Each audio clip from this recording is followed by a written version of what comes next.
Pagi itu, matahari belum tinggi ketika seekor burung merpati pos mendarat di atap rumah sederhana milik Abu Nawas. Di paruhnya, tergantung sepucuk surat bersampul emas dengan segel resmi kekhalifahan. Abu Nawas, yang tengah menanak air untuk teh pagi, menatap burung itu curiga. Kalau surat bersampul begini, pasti bukan undangan makan gratis, gumamnya sambil mengambil surat. Benar saja, isinya cukup membuatnya menyesap teh tanpa gula dengan pelan. Kepada Abu Nawas, diminta untuk segera melaporkan penghasilan tahun ini dan membayar pajak kepada bendahara kerajaan dalam waktu 7 hari. Abu tersenyum miring. Penghasilan. Tahun ini aku hanya menghasilkan tawa, teka-teki, dan kadang caci maki dari tetangga. Ia duduk termenung. Tidak membayar pajak bisa berarti hukuman. Tapi membayar, dompetnya bahkan tidak cukup untuk membeli sepatu baru. Tiba-tiba matanya berbinar. Kalau aku tak punya penghasilan, bagaimana aku bisa membayar? Justru, mereka yang harus memberi subsidi agar aku tetap hidup. Abu pun menyusun rencana. Ia tahu, kerajaan tak suka ditipu, tapi sangat menikmati logika yang membingungkan. Dan itulah medan perang kesukaannya, akal sehat yang dibengkokkan dengan cerdik. Keesokan harinya, Abu Nawas muncul di kantor pajak kerajaan. Di tangannya, ia menuntun seekor ayam kurus dengan tali rotan. Petugas pajak yang melihatnya hanya bisa menggeleng. Ada urusan apa, Abu? Aku datang untuk melaporkan penghasilanku, seperti yang diminta, jawabnya dengan serius. Petugas memandang ayam itu. Jangan bilang itu alat pembayaran. Abu tersenyum. Bukan, ini penghasilanku. Tapi dia belum bertelur satu pun sejak aku pelihara. Jadi kau belum punya hasil dari ayam itu. Betul, aku memberinya makan, aku mandikan, aku doakan, tapi belum ada satu butir telur pun. Petugas garuk kepala. Lalu kenapa datang ke sini? Abu menjawab, karena kalian memintaku membayar pajak dari penghasilan. Dan ayam ini belum berpenghasilan. Maka saya datang, bukan untuk membayar, tapi untuk memberi tahu, saya masih miskin, tapi dengan gaya. Petugas hendak memarahi, tapi tak ada aturan yang bisa menyalahkan logika Abu. Maka ia hanya mencatat, dan membiarkan Abu pulang bersama ayamnya yang tampak lebih bingung dari siapapun. Hari ketiga, Abu dipanggil kembali. Petugas pajak kali ini tak main-main. Abu Nawas, kau tinggal di negeri ini, makan dari pasar negeri ini, tidur di rumah yang berdiri di tanah negeri ini. Bayar pajakmu. Abu tetap santai. Benar, aku tinggal di negeri ini. Tapi aku tak pernah sewa tanah negara, tak pernah pakai jalan tol kerajaan, bahkan tak pernah menyentuh jatah beras gratis dari istana. Petugas makin kesal, tapi semua warga negara tetap harus bayar pajak. Kalau begitu, kata Abu sambil mengangkat kedua tangan, aku bayar dengan sesuatu yang paling berharga dari diriku. Petugas menanti penuh harap. Abu lalu tersenyum lebar, ini, senyumanku. Karena itu satu-satunya hasil panenku tahun ini. Petugas memandangnya dengan wajah datar. Dan ingat, lanjut Abu, tawa rakyat juga harus dipajaki. Tapi aku beri gratis, tiap hari. 3 hari kemudian, Abu kembali. Kali ini ia membawa telur ayam, masih hangat. Ini dia hasilku, telur dari ayamku. Petugas pajak terlihat semangat. Bagus, maka kau wajib bayar pajak penghasilan hari ini. Abu menunduk. Tunggu dulu, telur ini belum menetas. Anak ayamnya belum bekerja, maka hasilnya pun belum benar-benar jadi penghasilan, bukan? Petugas kembali bingung. Kau tidak bisa pajaki potensi, Tuan, kata Abu. Karena yang punya potensi adalah semua orang. Tapi yang berpenghasilan, itu tunggu setelah potensi jadi nyata. Petugas yang frustrasi akhirnya hanya menuliskan satu kalimat di berkas Abu. Abu Nawas, belum bisa dipajaki. Masih hidup di alam kemungkinan. Karena terlalu banyak membuat kekacauan logika, Abu Nawas dipanggil ke istana. Ia duduk di hadapan Sultan dan Menteri Keuangan dengan tenang, bahkan sempat menguap. Sultan Harun al-Rashid menatapnya tajam. Abu Nawas, kau bermain-main dengan pajak kerajaan. Abu tersenyum. Tidak, Baginda, saya justru memperjuangkan keadilan pajak. Apa adil orang yang belum punya uang diminta membayar? Menteri mencoba menyela, tapi semua warga harus membayar. Kalau begitu, jawab Abu cepat, aku akan membayar dengan janji. Seperti pejabat kerajaan yang janjinya belum ditepati hingga kini. Semua diam, lalu Sultan tertawa keras. Abu, kau membuat kami marah sekaligus tertawa dalam satu waktu. Abu mengangguk sopan. Itulah caraku membayar pajak batin, Baginda. Dan untuk sementara waktu, Abu pun bebas dari kewajiban membayar pajak. Tapi tentu saja, hanya sampai ide gilanya berikutnya muncul. Beberapa hari setelah dihadapkan ke Sultan, Abu Nawas kembali ke istana dengan langkah santai. Di tangannya, ia membawa sebuah panci besar yang tertutup rapat. Wajahnya serius, seolah membawa benda penting. Para petugas jaga curiga. Apa itu, Abu? Penghasilan tahun ini, jawabnya mantap. Ia masuk ke ruang sidang pajak, meletakkan panci di hadapan menteri, dan membuka tutupnya perlahan. Aroma kosong langsung menyeruak. Isinya, hanya udara. Menteri berdeham, menahan kesal. Apa maksudmu membawa panci kosong? Abu tersenyum sopan. Karena beginilah kondisi dapur saya tahun ini. Saya masak ide, bukan nasi. Dan belum ada satu pun yang matang. Sultan yang ikut hadir menahan tawa. Tapi sang menteri tetap bersikukuh. Ini penghinaan. Kau mempermainkan sistem. Abu berdiri, memandang lurus ke arah menteri. Justru saya serius. Karena saya tahu, kalau saya isi panci ini dengan janji, mungkin kalian akan lebih paham. Bukankah itu yang sering kalian hidangkan kepada rakyat? Menteri terdiam. Sultan akhirnya angkat bicara, biarkan Abu Nawas pergi. Setidaknya, dia mengisi hari kita dengan logika, walau isi pancinya tetap kosong. Malam itu, Abu Nawas duduk di bawah lampu minyak, menulis surat panjang untuk Sultan. Surat itu dikirim esok paginya oleh seorang anak kecil yang selalu disuruh Abu jadi kurir tak resmi. Isinya penuh kata-kata indah, tapi menohok. Lebih besar dari, wahai Baginda.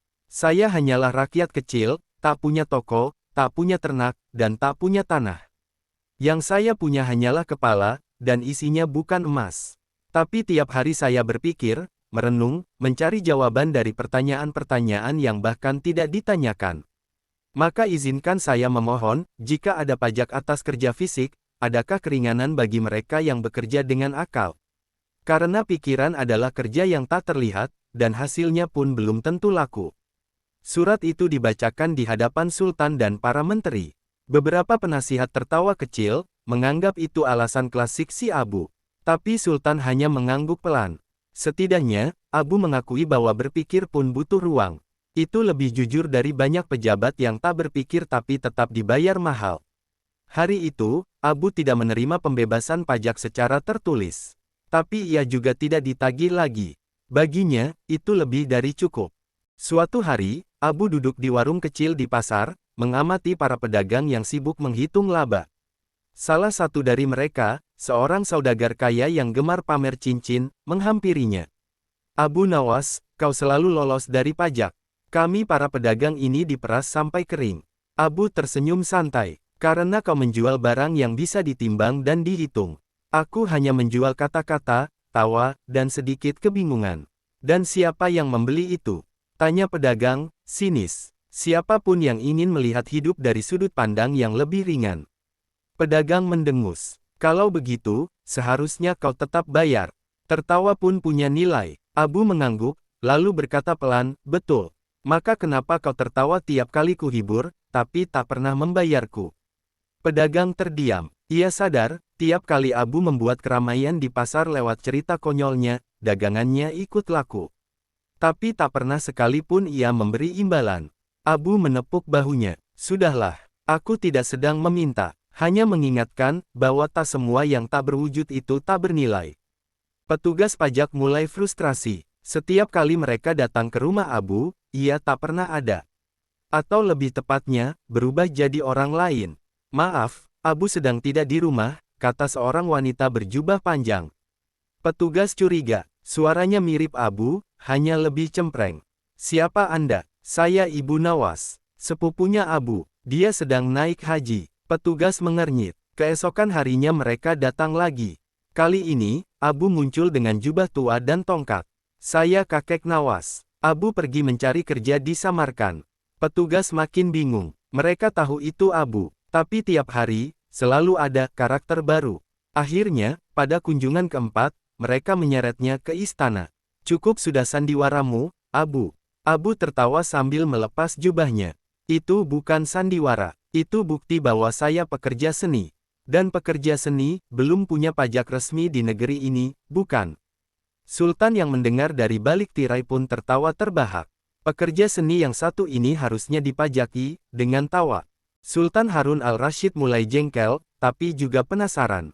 Ia menyusun rencana licik. Suatu pagi, ia mengirim utusan istana dengan hadiah khusus untuk Abu Nawas, sekantong kecil emas, dibungkus kain sutra. Dari Baginda Sultan, sebagai penghargaan atas kreativitasmu. Abu menerima dengan senyum misterius. Ia tahu, tak ada pemberian dari istana yang benar-benar gratis.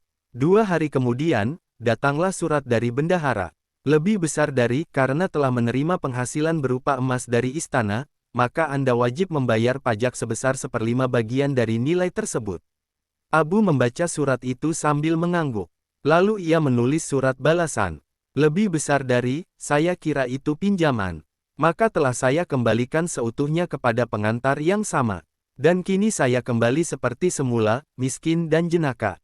Benar saja, saat dicek, emas itu memang telah dikembalikan lewat jalur tak resmi. Sultan pun tertawa membaca surat itu. Abu Nawas ini memang mustahil dijebak. Desas-desus mulai menyebar. Para penasihat istana berkumpul dan saling berbisik di balik tirai. Mereka menganggap Abu Nawas mulai keterlaluan. Bukan hanya menolak membayar pajak, tapi juga membuat lelucon tentang pajak di pasar, di masjid, bahkan di depan rumah pejabat kerajaan. Kalau semua rakyat mengikuti Abu, hancurlah sistem pajak kita, keluh salah satu menteri sambil mengelus jenggot. Beberapa menyarankan Abu ditahan, bahkan ada yang ingin mencabut hak tinggalnya di Baghdad. Tapi Sultan Harun al-Rashid hanya mengangkat tangannya. Tenang, Abu bukan pemberontak. Dia cerminan cerdas dari rakyat. Kita harus belajar menahan ego dari orang seperti dia. Menteri lain bersungut-sungut. Tapi Baginda, dia mempermalukan kebijakan kerajaan. Sultan tersenyum. Tidak, dia sedang menguji keadilan kita. Kalau dia bisa mematahkan aturan hanya dengan logika, maka aturan itu lemah, bukan Abu yang salah.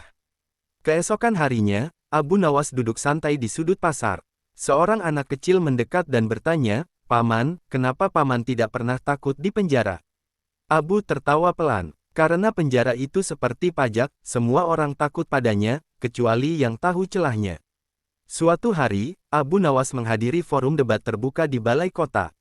Tema hari itu, keadilan dalam pajak. Hadir juga para pejabat, pedagang, dan ulama. Salah satu pejabat naik ke panggung dan berkata lantang, negara berhak memungut pajak dari rakyat, karena dari situlah pembangunan berlangsung. Abu Nawas mengangkat tangan. Kalau begitu, bolehkah rakyat memungut ide dari negara? Semua terdiam. Karena, lanjut Abu, kalau rakyat terus dipungut, sementara ide dari atas hanya tinggal janji, maka keadilan itu hanya sebatas huruf di atas spanduk. Beberapa orang tertawa, sebagian bingung, tapi banyak yang mengangguk. Abu berdiri dan melanjutkan, saya tidak menolak pajak. Saya hanya ingin ada pajak timbal balik. Kalau saya memberi ide kepada negara, tolong dibayar. Kalau pejabat memberi janji ke rakyat, tolong ditepati, atau setidaknya dipajaki. Sorak-sorai pun pecah. Sultan yang mendengar laporan forum itu malam harinya hanya menggeleng sambil tersenyum. Abu seharusnya diangkat jadi menteri, gumamnya. Tapi kalau itu terjadi, seluruh kementerian bisa pingsan kena debat. Akhirnya, karena terlalu sering menghindar, Sultan memutuskan memberi hukuman ringan kepada Abu Nawas. Bukan denda uang, bukan penjara. Tapi, membersihkan halaman istana selama 7 hari. Anggap saja ini pajak dalam bentuk kerja, kata menteri sambil tersenyum licik. Abu menerima, tapi seperti biasa, ia tidak datang sendirian. Ia membawa 2 orang gila dari pasar Baghdad, lengkap dengan sapu lidi dan ember tua. Hari pertama, mereka menyapu sambil bernyanyi keras. Hari kedua, mereka menari sambil mengepel. Hari ketiga, salah satu dari mereka menggambar wajah Sultan di pasir halaman. Petugas istana mulai panik. Abu, ini bukan tempat bermain. Abu menjawab, kami bukan bermain. Kami sedang membersihkan. Tapi kami percaya, kerja yang menyenangkan menghasilkan hasil yang maksimal. Hari keempat, Sultan turun langsung melihat mereka. Ia tertawa terpingkal-pingkal melihat pasukan bersih-bersih, yang lebih mirip rombongan sirkus keliling.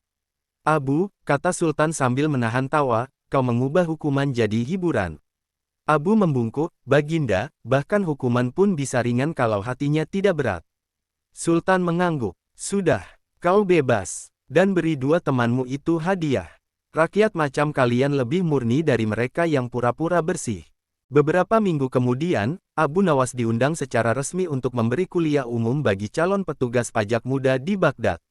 Sebuah undangan yang tidak pernah ia duga. Di aula besar yang penuh dengan anak-anak muda berbaju resmi, Abu naik ke podium. Ia tidak membawa catatan, hanya membawa sepotong roti kering. Saudara-saudara, katanya, lihat roti ini. Kering, keras, dan tidak menarik. Tapi bagi orang lapar, ini adalah rezeki. Kalau kalian datang meminta pajak pada orang seperti ini, apa yang tersisa untuknya? Para calon petugas menunduk pelan. Pungutlah pajak dari mereka yang kenyang. Tapi jangan kejar yang lapar. Karena mereka butuh makan, bukan ancaman. Salah satu siswa bertanya, tapi bagaimana kalau semua rakyat mengaku lapar? Abu tertawa, maka tugas kalian bukan menagih, tapi menyelidik. Jangan hanya tahu menghitung, tapi juga belajar merasa.